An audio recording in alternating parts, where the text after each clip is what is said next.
আজকে শেষবারের মতো একটা কথা বলি। বলো। যদি আমাকে ছাড়া আপনি ভালো থাকতে পারেন তাহলে আমি আপনার ভালো থাকা নষ্ট করতে চাই না। ভালো থাকাটা তো সেদিনই শেষ হয়ে গেছে, যেদিন আমি পেশায় ড্রাইভার বলে কোনো এক প্রতিষ্ঠিত ছেলের হাত ধরে চলে গিয়েছিলে। তবে এখন দিব্যি ভালো আছি ওই মহাসড়কে আমার এই পঙ্কিরাজ গাড়িটাকে নিয়ে। আমি জানি যে আমি মানুষটা খুব ভালো না। আমি তো কখনোই বলিনি তুমি খারাপ। তুমি যেদিন আমার হাত ছেড়ে অন্য কারো হাত ধরে চলে গিয়েছিলে সেদিন একটা বাচ্চা ছেলের চেয়েও বেশি কান্না করে তোমাকে আমি রাখতে চেয়েছিলাম, কিন্তু তুমি যখন থাকারই পাত্রী না তাই তোমাকে আমি হাসি মুখে বিদায় দিয়েছি। একটা কথা হয়তো ভালো করেই জানেন যে আমি আপনাকে কতটা ভালোবাসি। তুমি আমায় ভালোবাসো এই কথাটা আমি বিশ্বাস করি, তাই আজ পর্যন্ত তোমার দিকে কোনো অভিযোগের তীর ছুঁড়ে মারি নাই। তবে আরেকটা কথা কি জানো, তুমি যদি সত্যি আমাকে মন থেকে ভালোবাসতা আজকে তোমাকে আমায় এইভাবে ফিরিয়ে দিতে হতো না। তোমার স্থানটা মিলতো আমার কলিজায়। কোনোদিনও ভাবিনি যে আপনি এইভাবে আমাকে পর করে দিবেন। আমি তো চাইনি কখনো তোমাকে পর করে দিতে।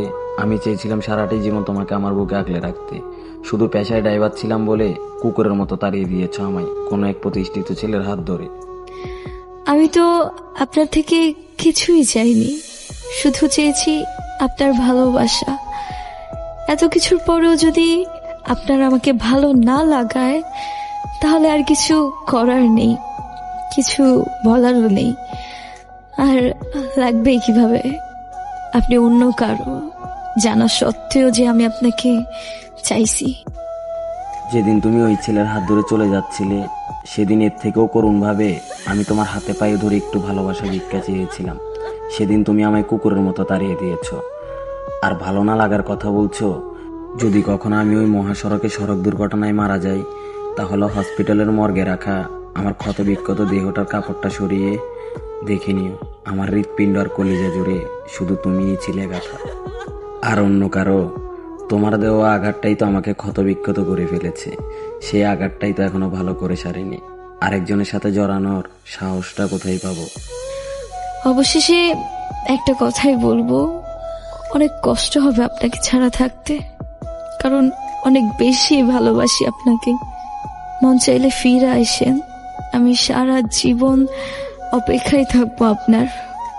আমায় ছাড়া থাকতে কষ্ট হবে এই কথাটা আমি ড্রাইভার হওয়ার অপরাধে যখন ছেড়ে চলে যাচ্ছেন তখন মনে ছিল না। আর ভালোবাসার কথা বলছেন, আমিও তো অসম্ভব ভালোবেসেছি, তাহলে আমার ভালোবাসাটা কই? আর অপেক্ষায় থাকবেন? থাকেন, হয়তোবা কোনো এক মহাসড়কে সড়ক দুর্ঘটনায় আমার ক্ষতবিক্ষত দেহটাই দেখতে পারবেন। তবে যতদিন বেঁচে থাকবো এই ড্রাইভার হওয়ার অপরাধে কোনো নারীর ভালোবাসা চাই না।